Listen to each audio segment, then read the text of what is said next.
जय श्री श्याम। तो आज हम सुनने वाले हैं हारे के सहारे की एक ऐसी अद्भुत लीला, एक ऐसी कहानी जो ये साबित करती है कि जब दुनिया के सारे सारे दरवाजे बंद हो जाते हैं ना, तब वो कहाँ और कैसे आकर अपने भक्त की बाह थाम लेता है। देखिए, ये सिर्फ एक लाइन नहीं है, ये वो सच है जिस पे हर शाम भक्त जीता है। चलिए, ये कहानी हमें भरोसे की उस गहराई में ले जाएगी जहां सारी दलीलें खत्म हो जाती हैं और चमत्कार शुरू होता है। हमारी इस कहानी का जो नायक है उसका नाम है मोहन, एक बहुत ही साधारण सा किसान जिसके दिल में बाबा श्याम के लिए भक्ति तो पुरखों से चली आ रही थी, पर उसकी आंखों के सामने उसका सब कुछ उजड़ रहा था।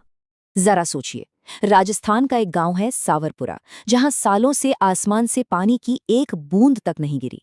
और उसी गांव में रहता है मोहन, जिसकी पहचान सिर्फ एक किसान की नहीं बल्कि एक ऐसे भक्त की है जिसे पूरा विश्वास था कि उसके बाबा श्याम उसे कभी हारने नहीं देंगे। और बस इसी विश्वास के सहारे वो हर साल नंगे पांव खाटू धाम की यात्रा करता था। यहाँ जरा गौर कीजिए, एक तरफ है मोहन का वो अटूट विश्वास कि बाबा ही रक्षक हैं, बाबा ही सब कुछ हैं, और दूसरी तरफ है वो कठोर कड़वी हकीकत। 5 साल का सूखा, चटकती हुई धरती और भूख से तड़पता परिवार, मतलब श्रद्धा और उसकी जो परिस्थिति थी उसके बीच की खाई हर दिन उसे निगलती जा रही थी। और ये परीक्षा सिर्फ मोहन की नहीं थी, उसकी पत्नी राधा के इन शब्दों में उस पूरे परिवार का दर्द और उनकी टूटी हुई उम्मीद झलकती है। जब पेट की आग विश्वास की लौ से तेज हो जाए ना, तो एक माँ के मुंह से ऐसे शब्द निकलना कितना दर्दनाक होता होगा, सोचिए। और ये सवाल नहीं था, ये मोहन के भक्त मन पर सबसे बड़ा घाव था। एक ऐसा ख्याल जो उसे पाप जैसा लगता था, पर अब उसकी लाचारी उसके विश्वास पर भारी पड़ रही थी। क्या मेरा बाबा, क्या वो सिर्फ सोने के मंदिरों में बसता है, मेरी इस सोनी झोपड़ी में नहीं? और आखिर में वो दिन आ ही गया जब मोहन का विश्वास हार गया। उसने एक ऐसा फैसला लिया जिसने उसकी आत्मा को जैसे तोड़कर रख दिया। अपने पुरखों की जमीन, अपनी पहचान, सब कुछ छोड़कर शहर में मजदूरी करने का फैसला। शहर की उस भीड़ भाड़ में मोहन जैसे कहीं खो सा गया। वो अब एक भक्त नहीं, वो सिर्फ एक मजदूर था। हर दिन की वो हाड़ तोड़ मेहनत और बेइज्जती उसने उसके अंदर बची खुची आस्था की चिंगारी को भी राख में बदल दिया। अब उसे पक्का यकीन हो चला था कि बाबा ने उसे हमेशा के लिए छोड़ दिया है। तो मोहन का सफर इन 4 पड़ावों से गुजरा। पहला, वो निराशा में गांव और बाबा दोनों को छोड़ शहर चला गया। दूसरा पड़ाव, जहां उसकी आस्था ने लगभग दम ही तोड़ दिया। फिर आया तीसरा पड़ाव, फाल्गुन मेले की एक हल्की सी गूंज ने उसके बुझे हुए दिल में एक छोटा सा दिया जलाया। और आखिर में चौथा पड़ाव, एक सपने में बाबा ने उसे इशारा दिया और उसने अपनी श्रद्धा को एक आखिरी मौका देने का फैसला कर लिया।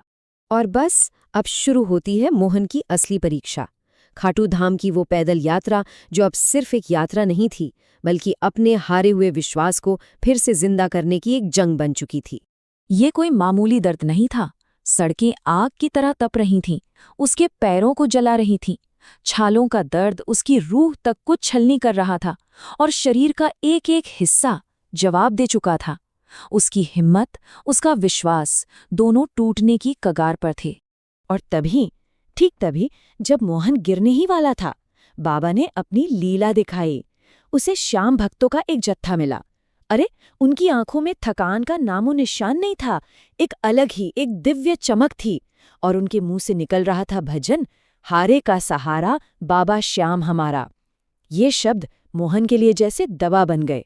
उसके मुरझाए हुए दिल में फिर से जान आ गई। उस जत्थे में एक बुजुर्ग थे। उन्होंने मोहन से जो कहा ना, वो बात कानों में नहीं, सीधा रूह में उतर गई। उन्होंने कहा, बेटा, बाबा ने तुम्हें कभी नहीं छोड़ा। अरे, तुम ही तो थे जो उनसे दूर चले गए थे। ये जो तुम सह रहे हो ना, ये कोई सजा नहीं, ये तुम्हारी अग्नि परीक्षा है। बस ये सुनना था, और मोहन की आंखों से पछतावा के आंसू थमने का नाम ही नहीं ले रहे थे।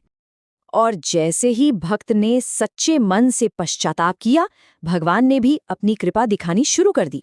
अब कहानी में एक ऐसा मोड़ आता है जो अकल्पनीय है, अविश्वसनीय है। यात्रा का चौथा दिन था। वो जत्था एक ऐसे गांव से गुजरा जहां एक कुआं था जो दशकों से सूखा पड़ा था।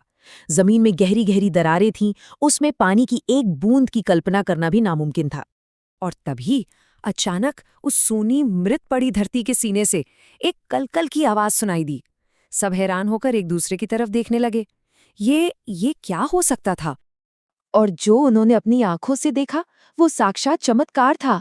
उन सूखी दरारों के बीच से निर्मल जल का एक सोता फूटा और देखते ही देखते दशकों से सूखा वो कुआं लबालब भर गया।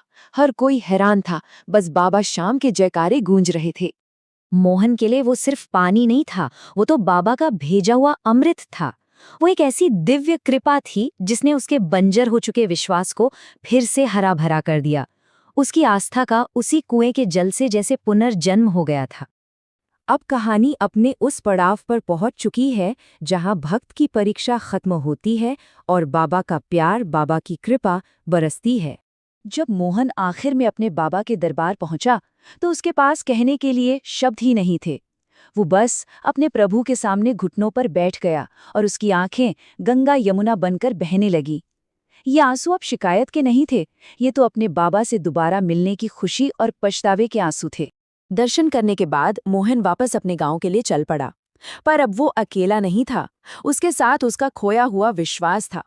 करीब एक हफ्ते बाद जब उसने अपने गांव की सीमा पर कदम रखा तो जो नज़ारा उसकी आंखों के सामने था ना, वो इस दुनिया का लग ही नहीं रहा था। आप देखिए जरा, ये बाबा की कृपा का सबसे बड़ा सबूत है। जिस गांव को वो फटा हुआ, धूल से सना हुआ छोड़कर गया था, वो अब हरियाली की चादर ओढ़े हुए था। मिट्टी गीली थी, तालाब पानी से लबालब भरे थे और खेतों से हरी हरी कोंपलें फूट रही थीं।